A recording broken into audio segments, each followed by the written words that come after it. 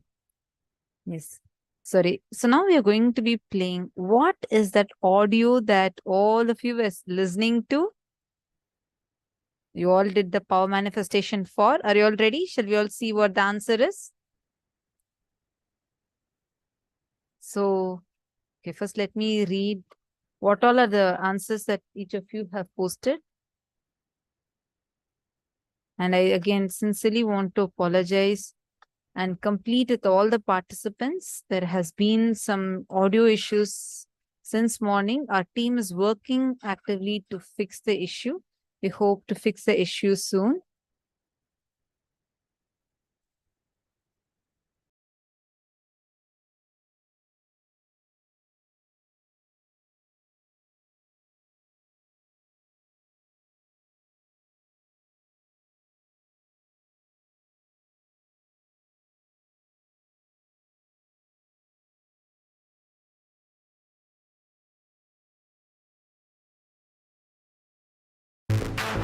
Omkari Parmeshwari षोडशी Parashakti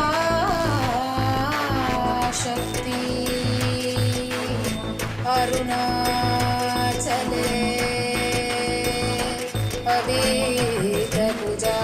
अभीतभुजाम्बिके मधुरापुरी Meenakshi Samaypur Indrakshi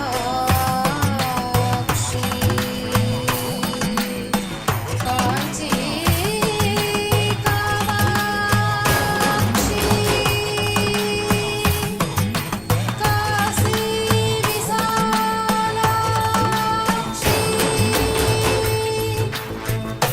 Kailash ज्ञानाक्षी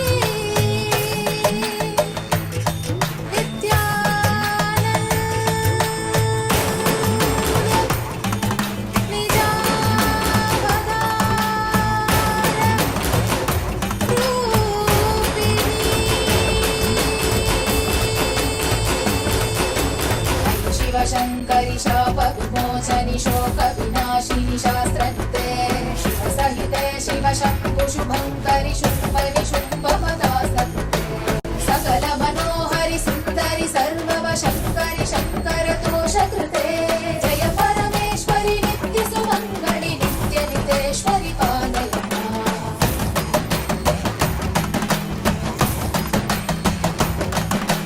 Karun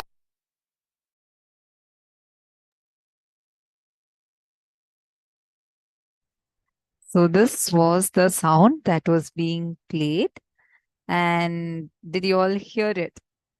How many of you have manifested this? How many of you have manifested?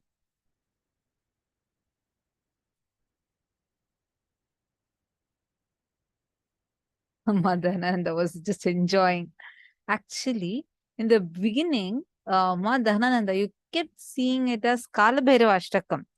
At least yours was much closer because, yeah, I know this is Devi's, but it was very, very, very close. If you had probably listened a little more, same way Mahagama Priya also had posted it as Kalabhairava. It's not Kalabhairava, but it is Devi, but it was at least very close to what the sound, what type of sound it was.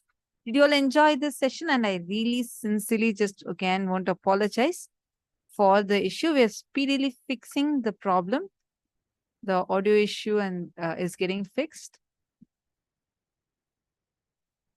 All right. Now, let's enter into the next session. In this session, we're going to be learning about a very, very important teaching, especially that you give to children, so that the whole life, the experience of life transforms completely. The understanding about agitational gratification and delayed gratification. Let's listen to the revelation from Swamiji.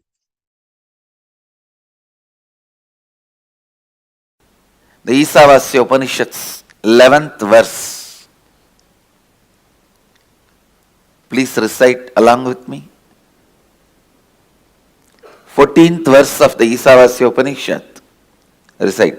Sambhudim cha vinasam cha yastat vedopayaggusaha vinasena mrityum tirtva sambodhyamritamashnude. Understand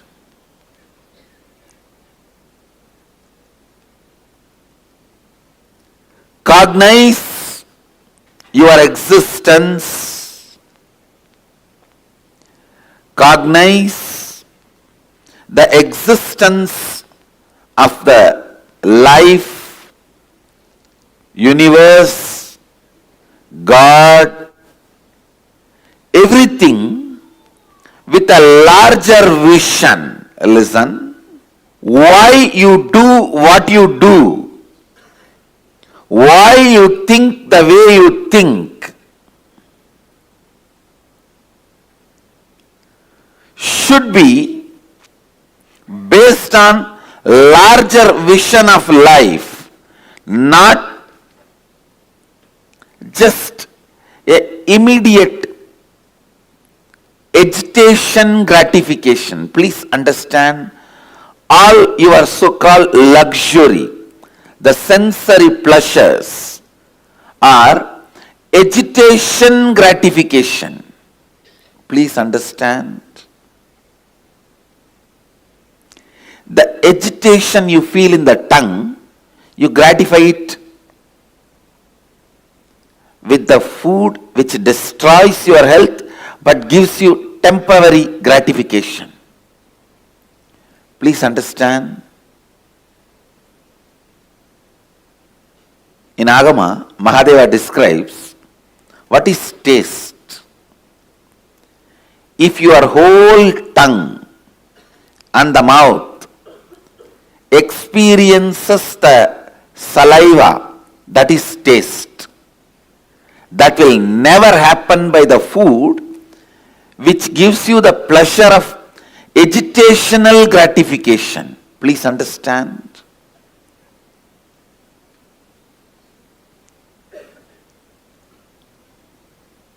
High spicy.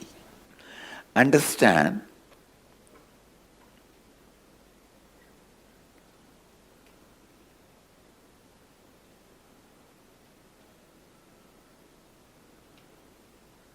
These two words, agitation gratification, delayed gratification.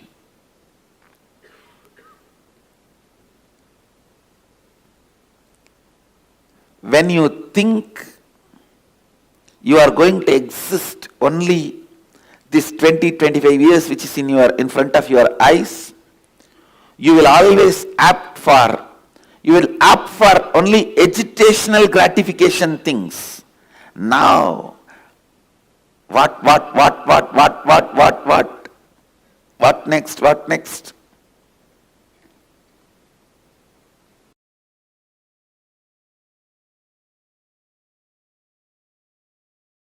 See,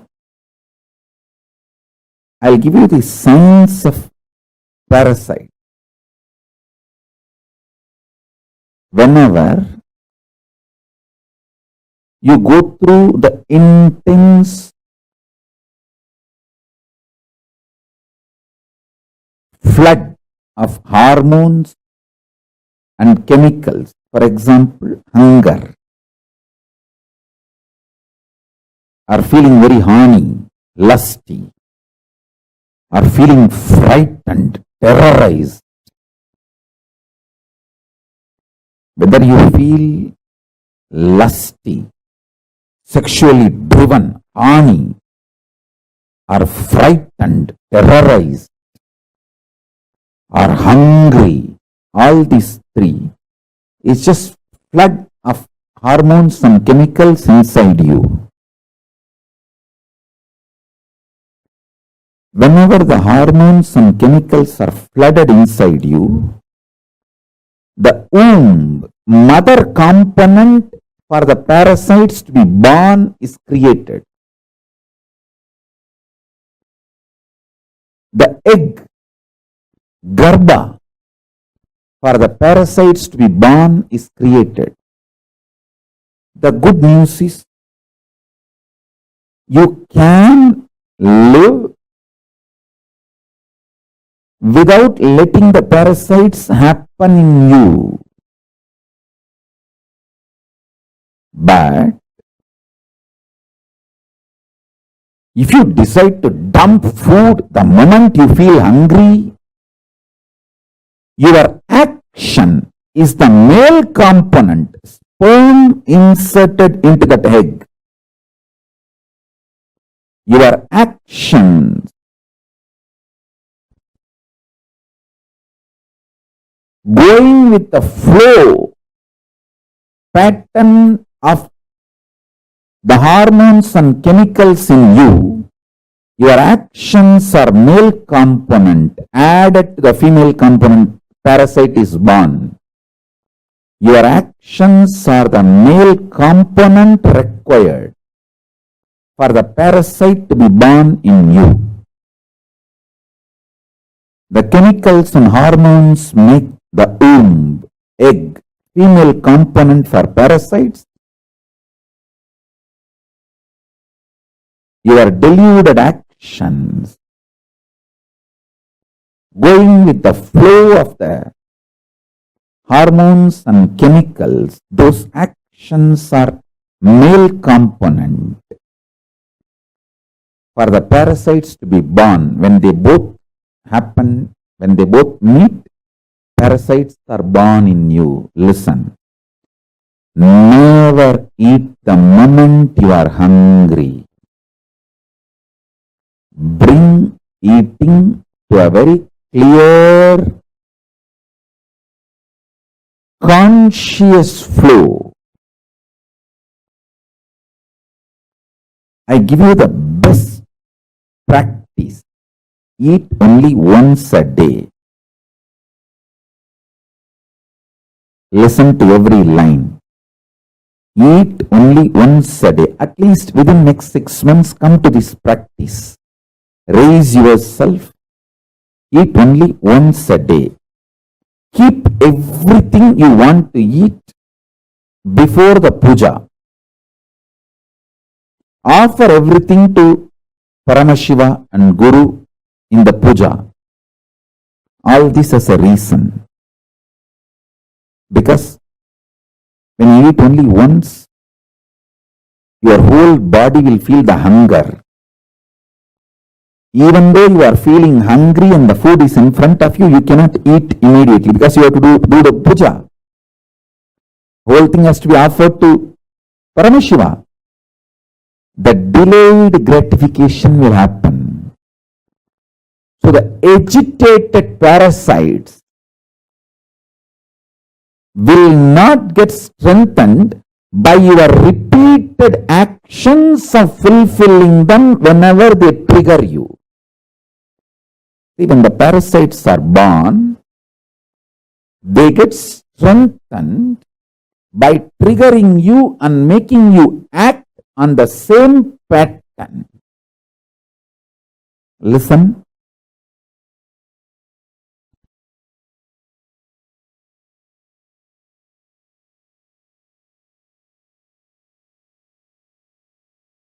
Only once in 24 hours you are going to eat means the whole body will be hungry. Even though the body is hungry, your parasites are triggered, and the parasites are triggering the not just hunger, anger, and the food is there in front, but you can't eat because you have to now do the puja and offer the whole thing to the deity. And finally you have to eat. The whole boiling, triggering of the parasite, the whole thing will happen and settle down. Your eating will not strengthen the patterns your parasites trigger in you. Delayed gratification will kill the parasites and the patterns triggered by the parasites. A person who does delayed gratification lives healthy, long.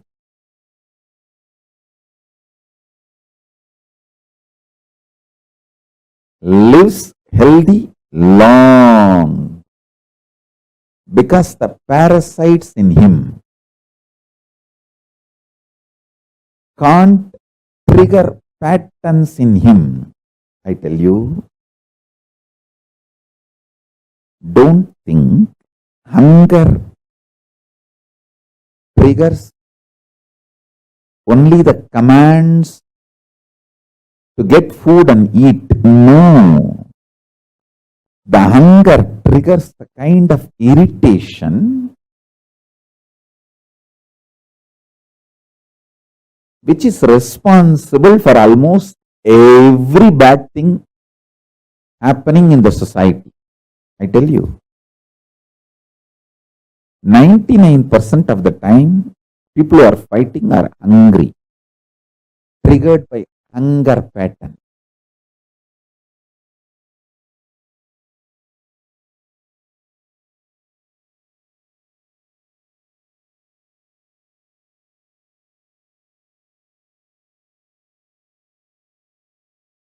Annadana is the best strategy.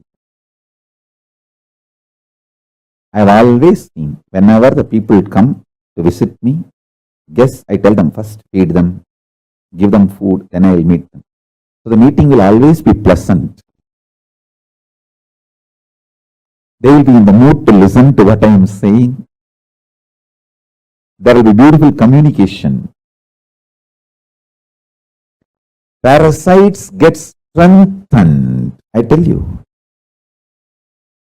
life is a beautiful gambling. Either it can make you God or it can just destroy you. It is how you play. Life is neither good nor bad. It's how you play. If you allow the parasites to take decisions for you, be very clear, then you are planning for the success of the parasites, not you. And parasites do not take the responsibility for all the happenings of your life externally. Good, bad, right, wrong. It's only you who need to take the responsibility for the good, bad, right, wrong. It's you who is going to enjoy or suffer, not the parasites which is hiding inside your muscle memory. They just continue to suck you and make you believe parasites and the patterns generated by parasites are you. They literally take over your identity. Understand? When I open my third eye, I burn your parasites, not you. But you always say, oh, Swamiji is so ferocious. Hey, I am ferocious on your parasite, not on you. I love you. When I show my ferociousness, I make a loud statement, I love you. And I am burning your parasite.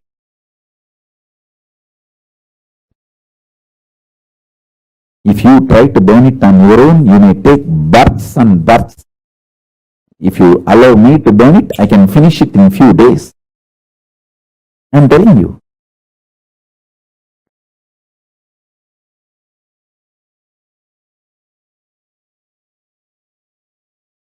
Make these simple things, make one meal a day as a life. That also keep everything ready. The smell, hot food, fresh food. And naturally all the patterns, parasites, everything will be triggered inside you. You'll be already hungry and the smell of the food, but you can't eat because you have to do the puja now. Once you keep everything ready.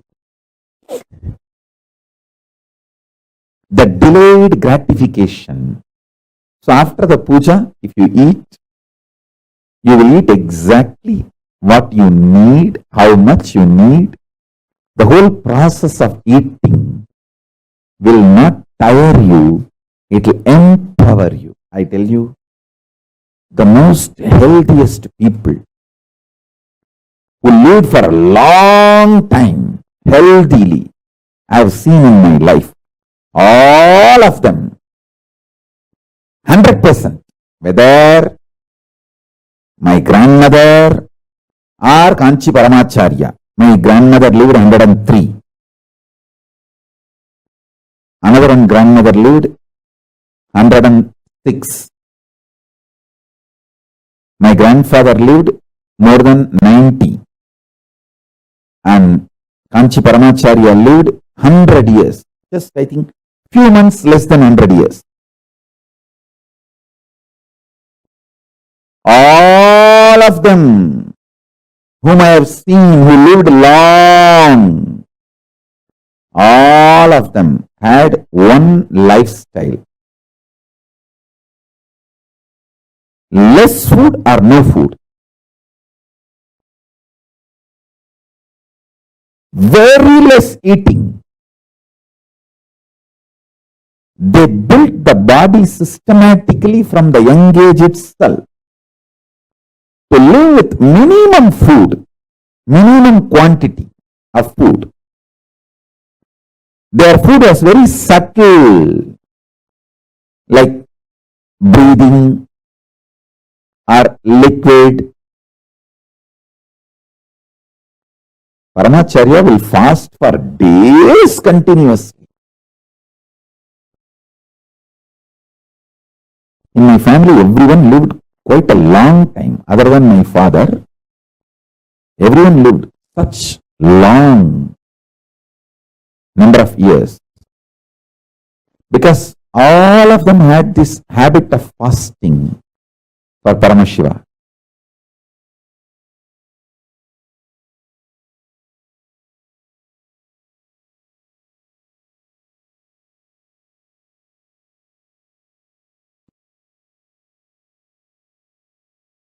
Listen, this is also one of the reasons why there are sculptures about sex before you enter the temple in Gajraho or many temples. Almost all temples will have sexually explicit sculpture before you enter the temple.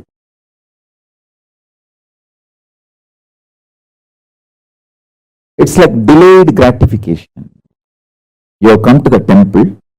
There are multiple reasons. One, that is the way that proper right sex education was preserved and presented to generations in Hindu tradition.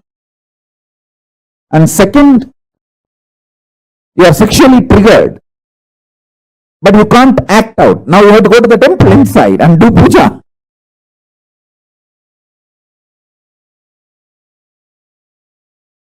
Even if you are in a hurry, it will take hours. You have to go to temple and do puja and return the home, come back to the home, or where you stay. Only then you can find your husband or wife or partner, whatever. By the time the delayed gratification will happen, your patterns, your parasite cannot become powerful due to your actions.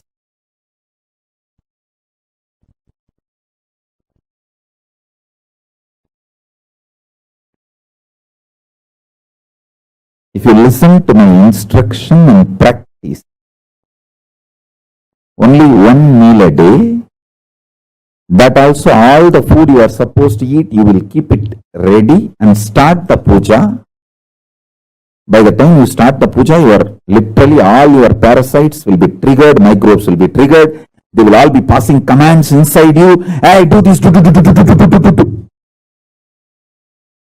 And everything will be triggered. But you are silently supposed to sit and do puja. Bhadyam samarpayami. By the time you finish the puja and start eating, all the patterns will settle down and beautifully the delayed gratification will happen. Your eating will not strengthen your parasites, microbes, and the patterns triggered by them. If you understand this, you will also understand why the sexually explicit sculptures outside the temple. Because when you see them, you will be triggered, but you can't act now. You have to go inside the temple and do puja. So the parasite and the patterns triggered by parasites will just melt down. Your action will not strengthen the parasites and the patterns triggered by the parasite. This will empower you. This will empower you.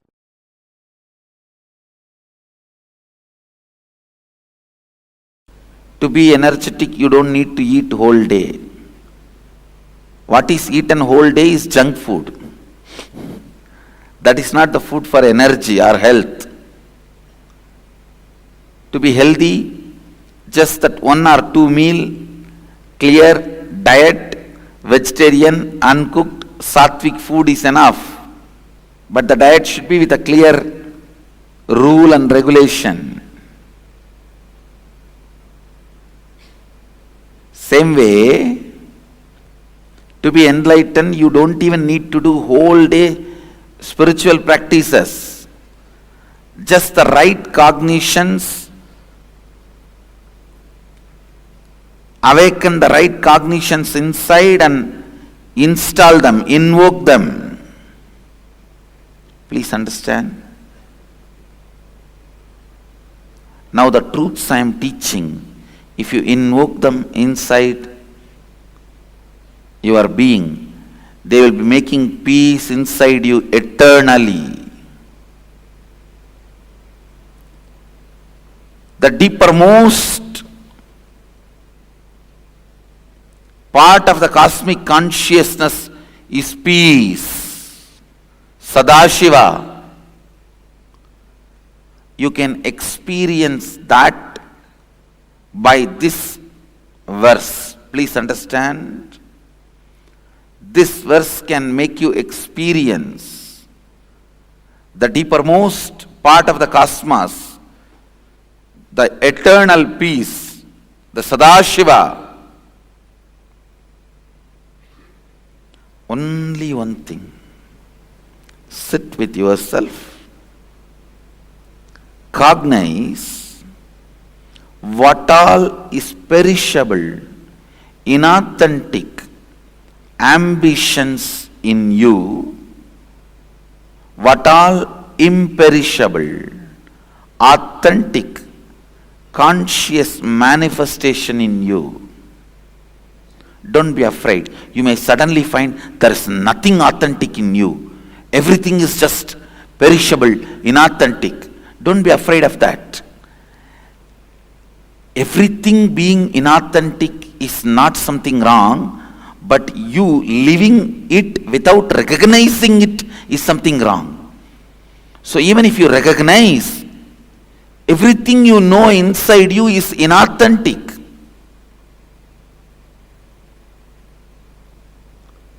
perishable, don't worry. This recognition itself is enough. Then drop the whole thing.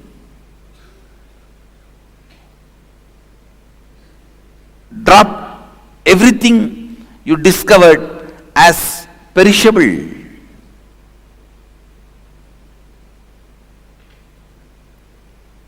Inauthentic. Nothing wrong. You may ask, then how will I run my life? What will I hold on? Don't worry about that. You don't need to hold on to anything for your life. Life is independent of your thinking and cognition. It is independent intelligence. It will start expressing when you drop all the inauthentic cognitions. When you drop all the inauthentic cognitions,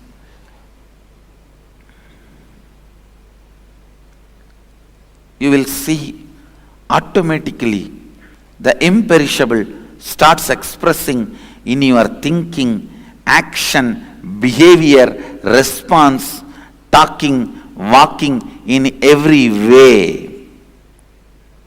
Expression of Sadashiva starts happening. Actually,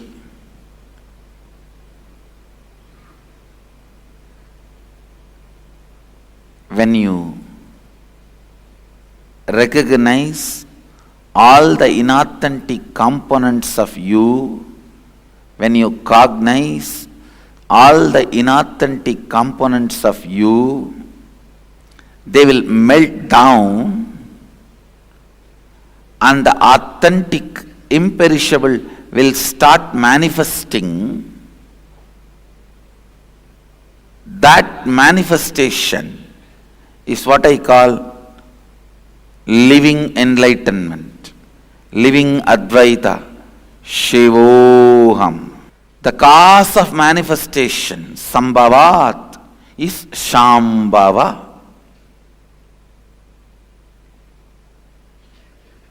The cause of happening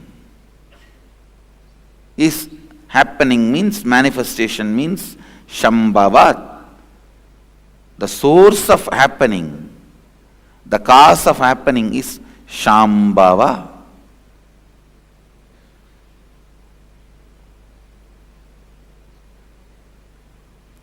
Here, the source of happening is Master. The source of happening is being reproduced in every one of you with all its multiple powers and multiple experiences in every possible way. Sambhudim cha vinasham cha yastatvedo bhayagum saha vinashena mrityum tirtva sambhutyat mritamashnute. One who cognizes the pure essence of these both, the imperishable consciousness, the cause of manifestation, and the destructible, the perishable, manifested entities simultaneously, such a person completes with the fear of death and transcends death by worshipping or by knowledge of the imperishable entities and reaches the imperishable consciousness and celebrates the nectar of immortality and bliss, the eternal space of oneness.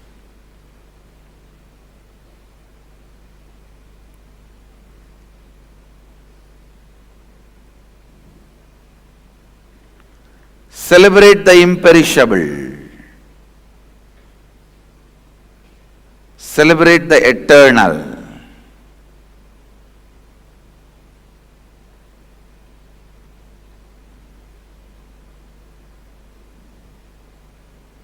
Cognize what is imperishable and what is perishable, what is destructible, what is indestructible.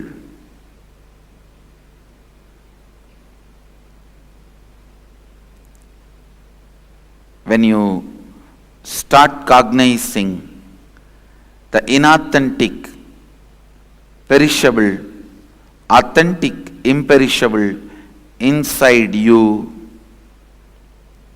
you complete with the fear of death and transcend death.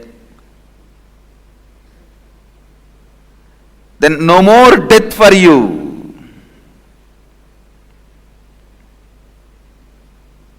No more death for you.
Nityanandam, agitational gratification or delayed gratification.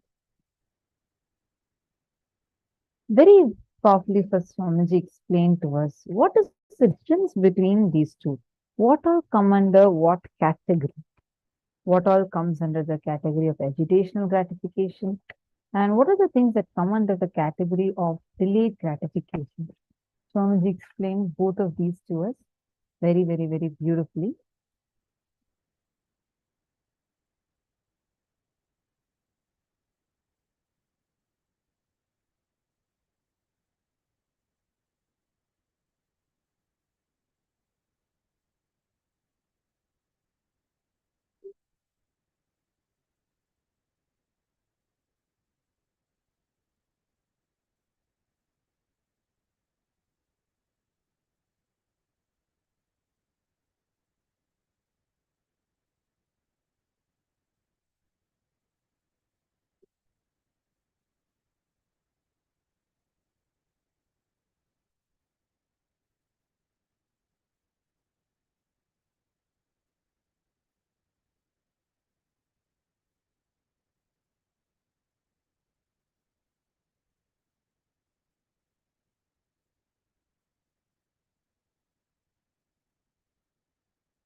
Nityanandam, I hope now all of you are able to hear me clearly. I hope the audio is better for all of you. Are all of you able to see me and hear me clearly now? If yes, can I request all the participants to please put yes on the chat? If you're able to see me and hear me clearly, please put yes on the chat.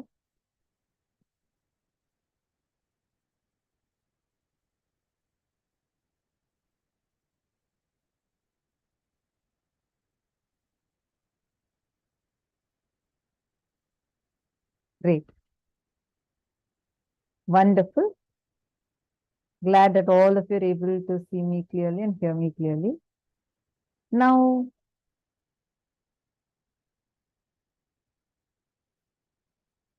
agitational gratification and delayed gratification. So powerfully, Swamiji actually explained to us the difference between both of these.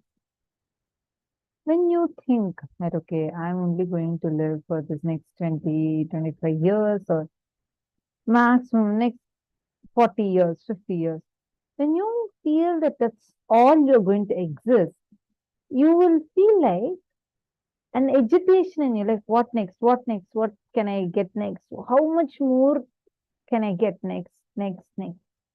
You will always opt for only agitational gratification things. Now what next, what next? If you work for name and fame, you will have it. If you work for money, you will have it. If you work for love, you will have that. What for you work, you will have that. If you work with the perishable understanding, like worshipping the perishable, you will perish. Understand the agitational gratification, whether it is food or sound or visual, smelling, touch, in any sense, even imagination, the mind, which is totality of all of these five. That's why in Bhagavad Gita, Bhagavan Krishna says very beautifully in the 15th chapter, he says, Mana Shashtan Indriyani. Meaning, he says it's not just five senses, it is six senses, including your mind. Mana Shashtan Indriyani. So, even in that level, any agitational, gratificational thing, when in imagination level, if agitational gratification is your goal, if that is what you perceive as pleasure, if that is what you perceive as the goal of life, please understand, you are worshipping perishable and you're bound to get destroyed. That is why in Ishavasya Upanishad very clearly says, Avidyam upasate andhantama pravishanti te avidyam upasate, meaning the one who's worshipping the perishable is bound to go into the lowest of the lowest world, where it is darkness enveloped by darkness. Whenever you are enjoying what you consider as pleasure, please see, take a moment. Are you agitated or are you peaceful? Are you agitated or are you enjoying? Are you grasping or grabbing? Look in. Whether you are tasting a food or seeing some visual, listening to some music or enjoying a smell or enjoying a touch or even a sexual act, look in. Are you agitated or are you in the mood of peace and enjoy? You're really wondering, what? I thought I'm enjoying all this. Take a moment, look in. Look inside yourself. You will understand that in so many places, you are only driven out of agitational gratification. How come suddenly so much of violence and anything? Heroism is almost being equated to violence. I was so surprised. Like, because in Gurukul, we don't watch these movies or, have even this zero tolerance to violence. So, like when I'm hearing the kind of movies or games that modern day children are enjoying, it was a big news about how during the COVID time there was this video game called PUBG where you're supposed to just kill people. It became so popular. See, that is because society is driving you with your agitational gratification. You will not do something bad to you when you are really enjoying something. You're not enjoying that, you're only enjoying the agitational gratification. You're only getting agitational gratification. How many of you are understanding what agitational gratification is?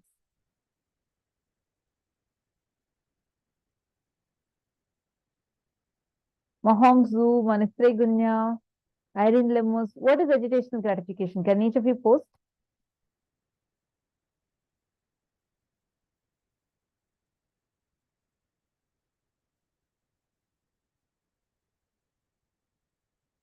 Yes. Good. That's because Mahongzu, see, that's because, see, I understand if people connected with Swamiji, I'm very sure we all won't be able to see any of those violent things. But you need to understand the way society is going right now, right? Like the agitational gratification has been almost equated to pleasure.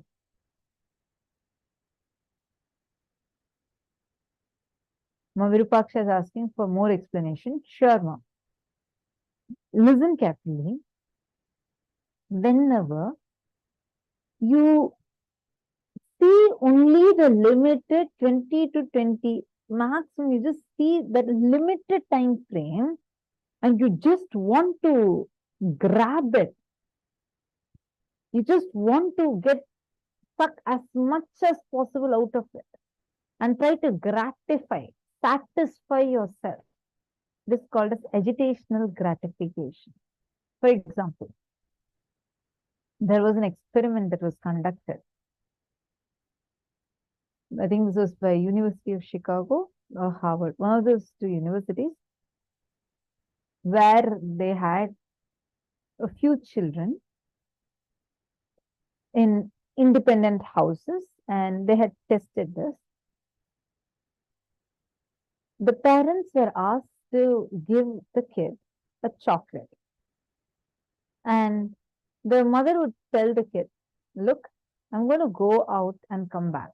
If you don't eat this chocolate, I'm going to reward you with 5 more chocolates. They would leave the chocolate on the table with the kid in the room and they would go out. And some time later, they would return back.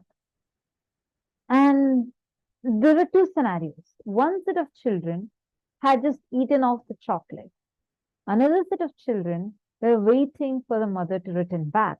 And so that once the mother comes back, they will get this chocolate and the 5 more. The experiment observed and concluded that all those kids that had waited that day without eating their chocolate, they instead chose to wait. All of them became very, very, very successful in their lives. That waiting, delayed gratification. You're not agitated, you're completely peaceful inside and enjoying things fully by being established on peace. Are you understanding, Mavirupaksha? Is this giving you some clarity? You always think whether it is such spicy food or violent things, all these things, why do you think society is going so like crazy for such stuff? That is called as agitational gratification. You're so agitated, you just want to grab as much as possible, as quickly as possible. You just want it. You just want that feeling that it gives you, that kick it gives you as fast as possible. That is why, like, why do you think junk food is even a type of food? Can you just imagine? It's called as junk food. Like junk is the name of the food. You know it's junk, but you still want to go and like eat it. You enjoy the agitational, you have that agitation inside of you which you want to gratify, you want to satisfy it. You go ahead and you have it, where you only look at getting the pleasure at that few minutes of time. That few minutes, that agitation that's going to happen in you, the mouth for your tongue to experience a few minutes of pleasure. But the same thing, if you're having delayed gratification, you would not touch that. You would rather be enjoying the way your body is getting built more and more. This is amazing techniques Swamiji has given. Whenever you eat, instead of having your awareness in your mouth, usually when you eat, you have your awareness in your tongue. Just shift it to your stomach. Shift the awareness from your tongue to your stomach. You would see the very eating pattern completely changes.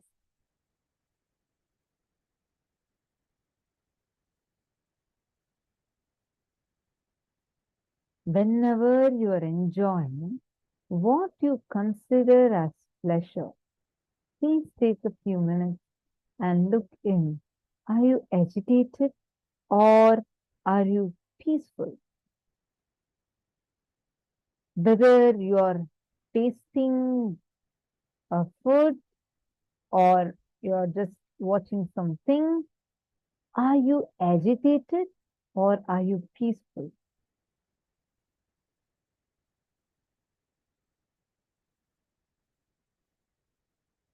Yes, Alexander, that's actually a technique Swamiji gives.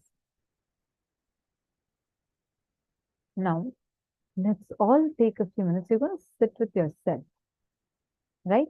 Take a few minutes, sit with yourself. And you're going to be cognizing what all is perishable and inauthentic ambitions in you. What all are imperishable, authentic, conscious manifestation in you. Don't be afraid. You may suddenly find there is nothing authentic in you. Everything is just perishable, inauthentic. It's okay. Don't be afraid of that. Everything being inauthentic is not something wrong, but you living in it without even recognizing it is something wrong. Drop everything you discovered as perishable, inauthentic. Nothing wrong. Take a few minutes now and please start writing this down. Start identifying. If you have any questions, you can post.